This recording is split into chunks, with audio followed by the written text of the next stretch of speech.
The American Film Institute is proud to welcome our guest of honor, James Cagney. What was the idea of pulling that line last night? You thought you were pretty smart breaking up the meeting like that, didn't you? It made me look like a heel in front of all those people. Haven't given me the bite ever since. Welcome back to our channel. James Cagney, a name synonymous with the gritty, hard-edged image of the American gangster in cinema, but beneath the tough exterior lay a soul deeply passionate about art. A complex individual with aspirations that extended far beyond the silver screen. He didn't just captivate audiences with his iconic tough guy roles, but also astonished the world with his singing, dancing, and unwavering dedication to the film industry. Yet, the life of James Cagney was not merely a tale of success and fame. Behind the applause and the spotlight was a journey fraught with struggles. From a boy born into poverty in New York's Lower East Side to becoming one of Hollywood's brightest stars, he endured profound losses, grueling battles, and internal conflicts that were often hard to articulate. Amid the highs and lows, James Cagney continually sought a balance between the pressures of his career and his yearning for a simple life on his farm, where he found a rare sense of peace. What shaped this resilient, multifaceted man who shone so brightly on screen? How did a man of humble beginnings transform the face of Hollywood, not only through his performances but also through his significant contributions to protecting actors' rights? Let us delve into the life of James Cagney, a legend not just of the screen, but a symbol of resilience, creativity, and unyielding spirit. Early life. James Francis Cagney was born on July 17, 1899, in the Lower East Side of Manhattan, a place not for the faint of heart. The streets there were crowded, noisy, and teeming with challenges. It was a neighborhood where the working class struggled to survive, where poverty was felt not just through meager wages, but through the dire consequences of substandard living conditions. The Cagney family was no exception. James's father, James Francis Cagney Sr., was a bartender and amateur boxer who worked tirelessly to provide for his family. His mother, Caroline Elizabeth, a strong-willed woman of Norwegian and Irish descent, became the emotional anchor for her children during those tough years. James was the second of 7 siblings, but tragedy struck early in their lives as 2 of them passed away in childhood. For young James, his early years were marked by illness and loss. He was a frail child, so much so that his mother feared he wouldn't live long enough to be baptized. His poor health, compounded by the squalid living conditions in the Lower East Side, only deepened her worries. Yet even during their darkest days, Carolyn instilled in her children a love for life, resilience, and faith in a better tomorrow. However, life was anything but easy. For James's parents, making ends meet was an endless battle. His father, a man with a fighting spirit, did everything he could, but the scant income from bartending and amateur boxing bouts wasn't enough to stave off hunger and cold. Despite this, he left James a precious legacy, an unyielding will to overcome adversity. James grew up absorbing lessons in perseverance, responsibility, and the belief that no obstacle was insurmountable. James's childhood was a constant shuffle between homes, from East 79th Street to East 96th Street, as the family searched for better living conditions. Yet poverty followed them wherever they went. Despite this, James's life wasn't entirely shrouded in darkness. With his bright red hair and piercing blue eyes, he had a distinctive look that made him stand out among other children. He quickly demonstrated intelligence, resourcefulness, and a bit of mischief, qualities that would later become an integral part of his on-screen persona. Then tragedy struck again. In 1918, the Spanish flu pandemic swept across the globe, claiming millions of lives, including James's father.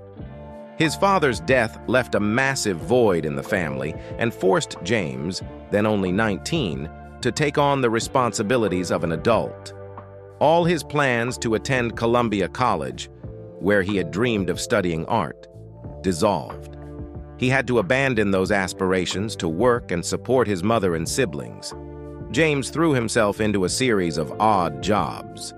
From being a doorman at a fancy restaurant, a bellhop at a hotel, a library assistant, to even an apprentice architect, he did whatever he could to bring in a few hard-earned dollars. These grueling workdays forged in him a steely determination and a work ethic that stayed with him for life. Each job left its mark, offering not just life experiences, but also shaping a keen sense of observation and sharp wit, traits that would later set James Cagney apart on the silver screen. A significant turning point came when James landed a job at the New York Public Library. There, he met Florence James, someone involved in the theater scene. She saw untapped potential in the young man, a unique blend of a strong personality, skilled tap dancing, and natural charisma. With Florence's encouragement, James began to consider the stage, a world entirely foreign to him at the time. And then, as if destined, James Cagney, the poor boy from the Lower East Side, began his journey to become one of Hollywood's greatest legends. Early career. James Cagney's entry into the arts happened by chance, but from the moment he first stepped onto a stage, his destiny was irrevocably altered. Initially, James worked backstage for a pantomime production at Lenox Hill Neighborhood House, where his brother Harry was performing. Shy and unsure of himself, James was content staying behind the scenes. However, an unexpected twist changed everything. When Harry suddenly fell ill and couldn't perform, the show's director, Florence James, whom James had previously met at the library, suggested he step in. Thanks to his remarkable memory and meticulous observational skills, James had already memorized the entire script and choreography. That night, James not only filled in for his brother flawlessly, but also received rapturous applause from the audience. For the first time in his life, he felt the exhilaration and connection that the stage could offer. It was the moment James realized he belonged in the spotlight, yet he wasn't entirely convinced about his path forward. In 1919, James took a job at Wanamaker's department store, where a colleague noticed his natural dancing talent and encouraged him to audition for the show Every Sailor. Despite knowing only one dance, the Peabody, James quickly picked up other steps by observing others while waiting for his turn to audition. His quick learning ability earned him a role with a weekly salary of $35, a significant sum compared to his previous jobs. But this production had a unique twist. All male chorus members were required to dress as women. James wasn't fazed by this at all, later remarking that once he was on stage, he was no longer himself. He fully embodied his role. The success of Every Sailor served as a stepping stone for James to continue pursuing the stage. However, his mother, who placed great importance on education, was displeased with his career choice. To appease her, James took a day job at a stock brokerage firm, but secretly continued attending auditions at night.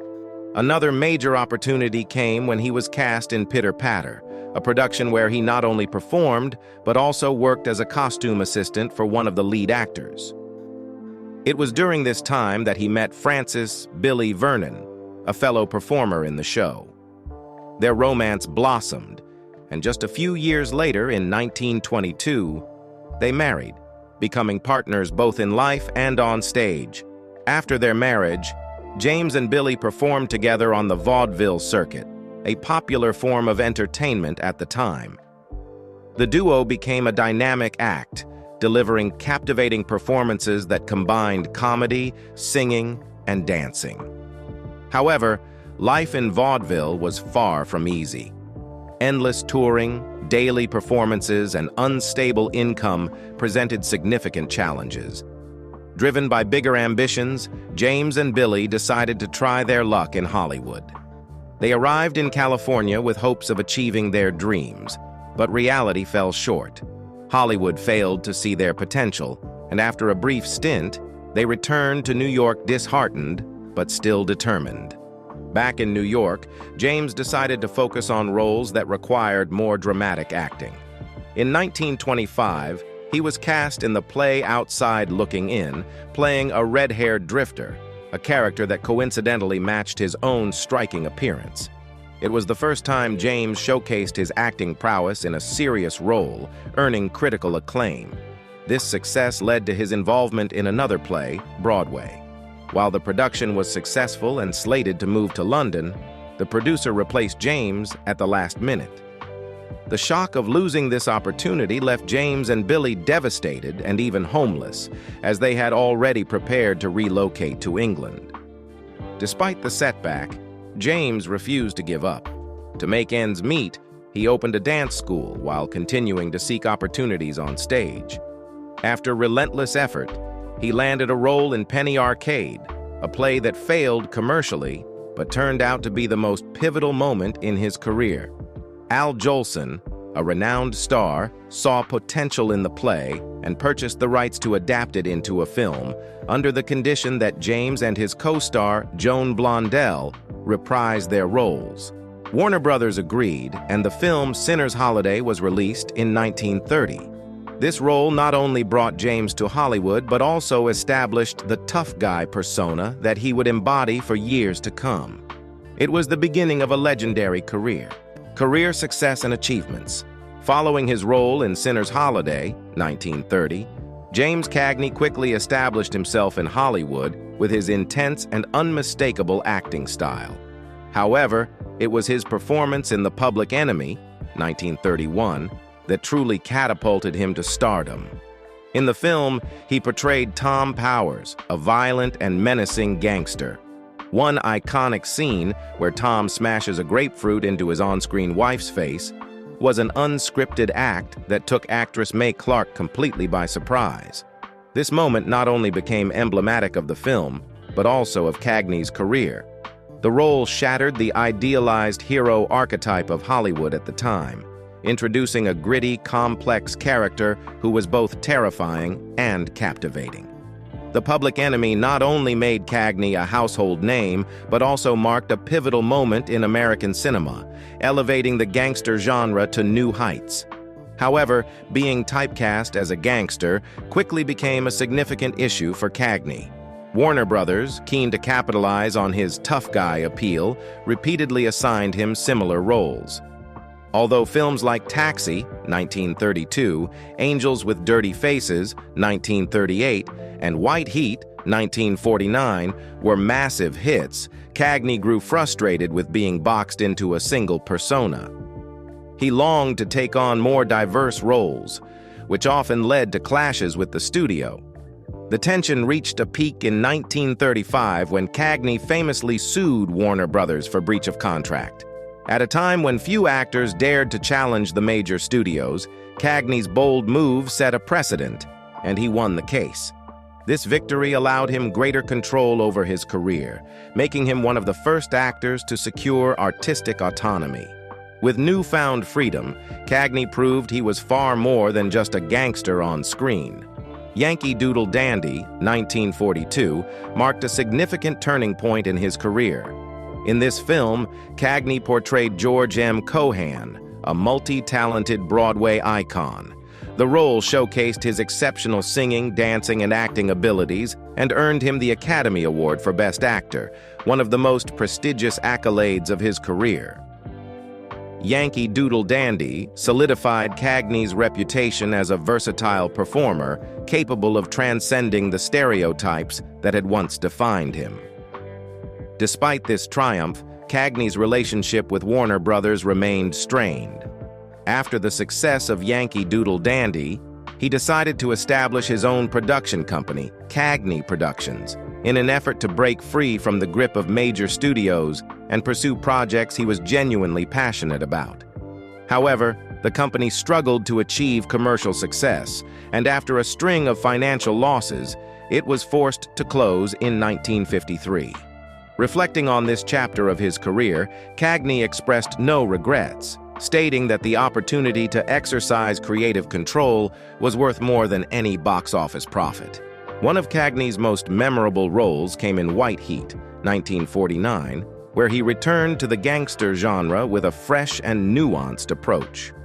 As Cody Jarrett, Cagney portrayed a psychologically unstable gangster plagued by intense headaches and an obsessive relationship with his mother. The film's iconic scene, where Cody screams, "Made it, Ma!" top of the world, before meeting his explosive demise, remains one of the most legendary moments in cinematic history. This role not only reaffirmed Cagney's dominance in the gangster genre, but also demonstrated the depth and complexity of his acting. Beyond his illustrious acting career, Cagney was a relentless advocate for actors' rights. He was a founding member of the Screen Actors Guild, SAG, and served as its president in 1942. Under his leadership, SAG achieved significant milestones, improving working conditions for actors and curbing exploitation by major studios. This legacy of championing artists' rights stands alongside his remarkable performances as one of his greatest contributions to the industry. Over a career spanning more than 3 decades, James Cagney continually challenged himself and defied expectations. He transformed seemingly straightforward roles into rich, emotional, and authentic characters. Whether playing a cold-blooded gangster, a Broadway showman, or a tireless advocate for actors, Cagney embodied unyielding spirit and creative passion, leaving an indelible mark on the history of cinema. Conflicts and struggles. Though he was one of Hollywood's brightest stars, James Cagney never easily accepted what was handed to him. He was not just a talented artist, but also someone who relentlessly fought to protect his personal values and the rights of actors. His career, therefore, was not only a journey of success, but also a story of fierce battles against some of the most powerful forces in the film industry. From his early days at Warner Brothers, Cagney quickly realized that Hollywood's studio system at the time not only controlled projects, but also imposed unfavorable terms on actors. With an initial salary of just $400 a week, Cagney soon understood that his true worth was not being reflected. He wasn't merely contributing to the success of the films, but was one of the key names bringing in millions of dollars in revenue for the studio. Instead of being compensated fairly, however, he was repeatedly cast in similar roles, and his requests for higher pay or fewer films were consistently denied. The tension reached its peak in 1935 when Warner Brothers breached his contract by forcing him to star in as many as 5 films in a single year, even relegating him to supporting roles in some projects. Unwilling to accept such injustice, Cagney, with the support of his brother and manager, William Cagney, decided to sue Warner Brothers. This was an audacious move at a time when actors rarely dared to challenge studios for fear of being blacklisted. But Cagney was not one to back down. His fight was not only about reclaiming his rights, but also about challenging the way Hollywood operated. The legal battle lasted for months and garnered significant public attention. Ultimately, James Cagney won the case, a landmark event that not only solidified his position, but also served as a lesson for major studios about respecting actors' rights. Following this victory, Warner Brothers was forced to renegotiate his contract, guaranteeing him a salary of $150,000 per film, limiting his workload to 2 films per year, and most importantly, allowing him to choose his own projects. This was a monumental step forward, not just for Cagney, but also for other actors who would be inspired to fight for their rights. Cagney's efforts didn't stop there. Recognizing the systemic injustices prevalent in the industry, he became one of the founding members of the Screen Actors Guild, SAG, in 1933, an organization dedicated to protecting actors' rights and improving their working conditions.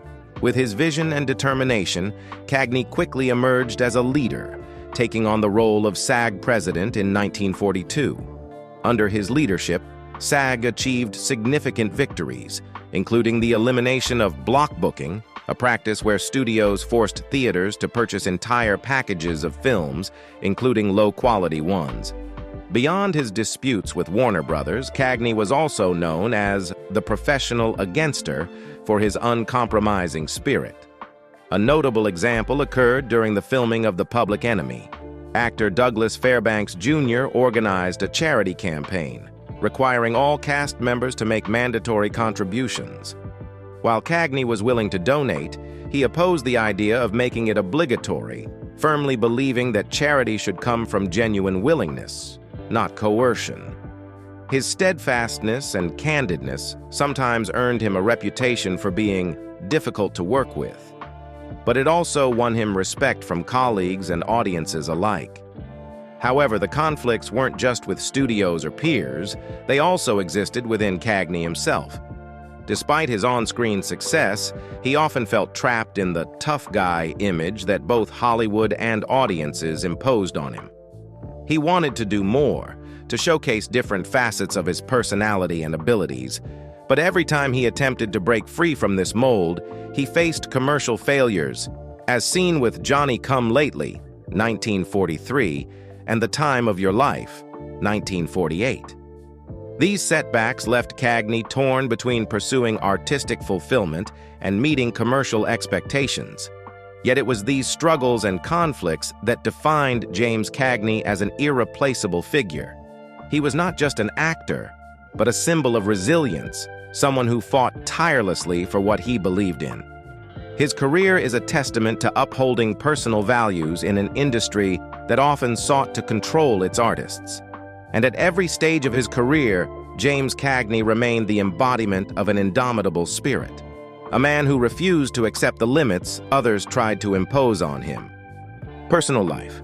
Though renowned for his tough, cold, and strong-willed characters on screen, James Cagney was, in reality, a deeply compassionate individual who placed family and personal values above all else.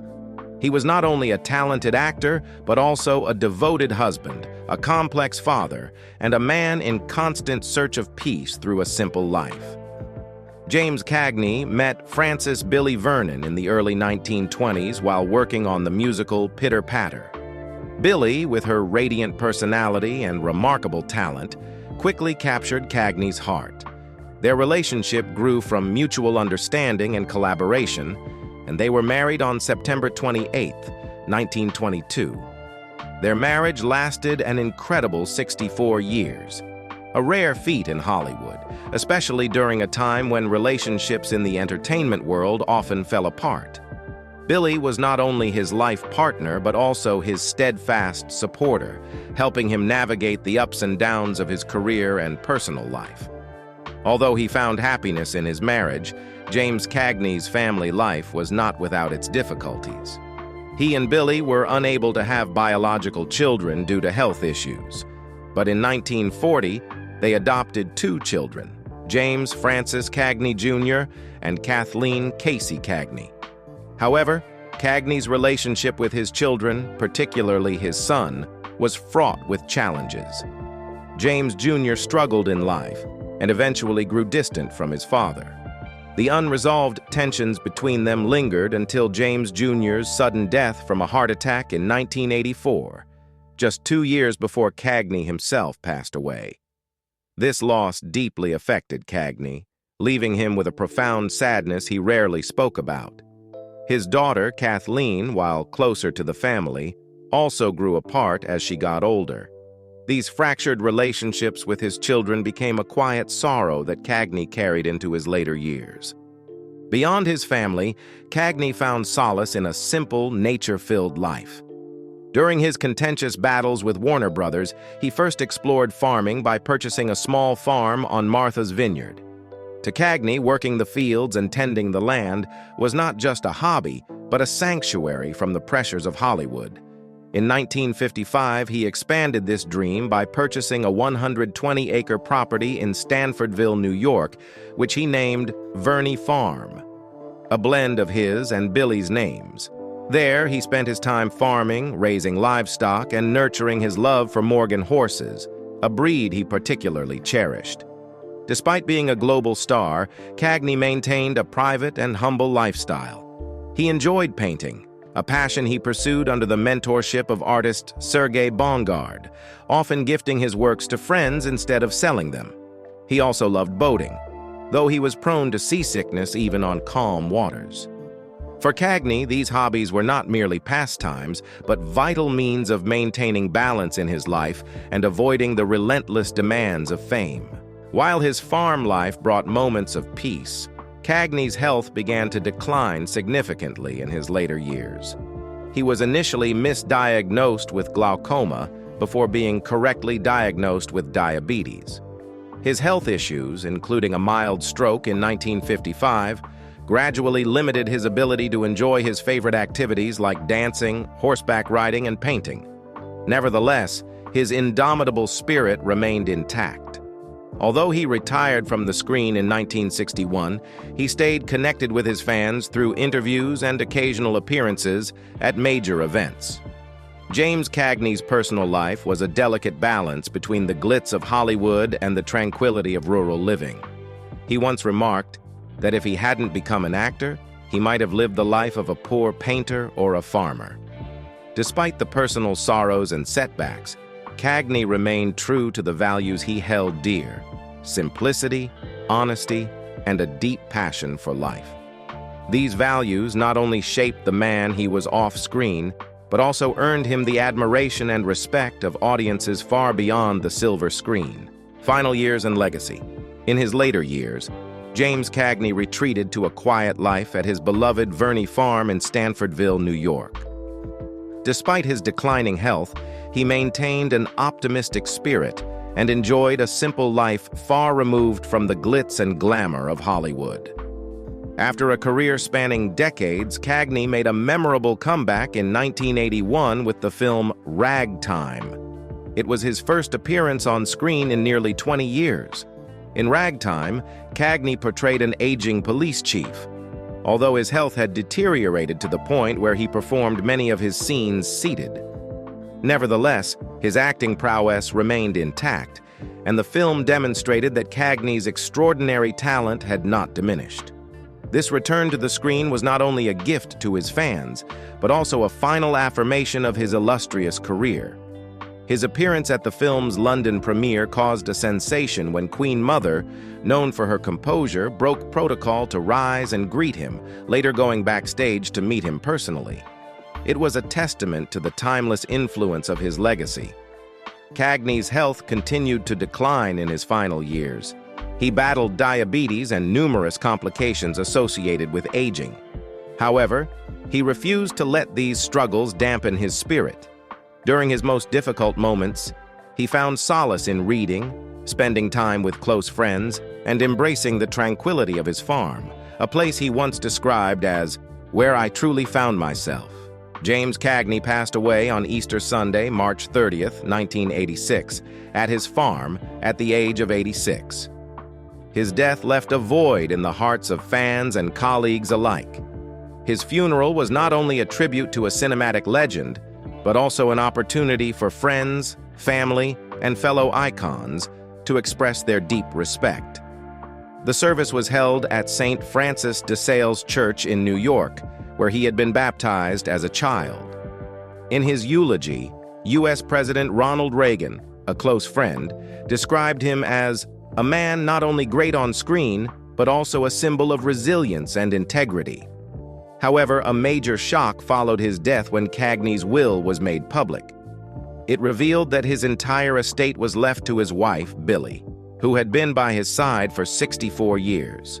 Neither his daughter Kathleen nor the family of his late son, James Jr., received any inheritance. This sparked speculation about unresolved family conflicts that Cagney had kept private. Nonetheless, Billie defended her husband's decisions, stating that he had lived and loved his family in his own way. James Cagney's legacy extends far beyond his remarkable performances. As a founding member of the Screen Actors Guild, SAG, he played a pivotal role in improving working conditions and protecting actors' rights at a time when studios wielded near-total control over the industry. The reforms he championed benefited not only his contemporaries, but also laid the groundwork for future generations of actors. With a career spanning more than 3 decades, James Cagney left an indelible mark on the hearts of fans and the history of cinema. He contributed not only through his immense talent, but also through his courage, determination, and relentless creativity. Whether as a gritty gangster, a vibrant musical artist, or a humble man devoted to his farm, Cagney brought authenticity, strength, and uniqueness to every role and every chapter of his life. Today, James Cagney's name is celebrated through awards, monuments, and the classic films he left behind. In 1999, he was honored with his image on a U.S. postage stamp, cementing his status as an American cultural icon.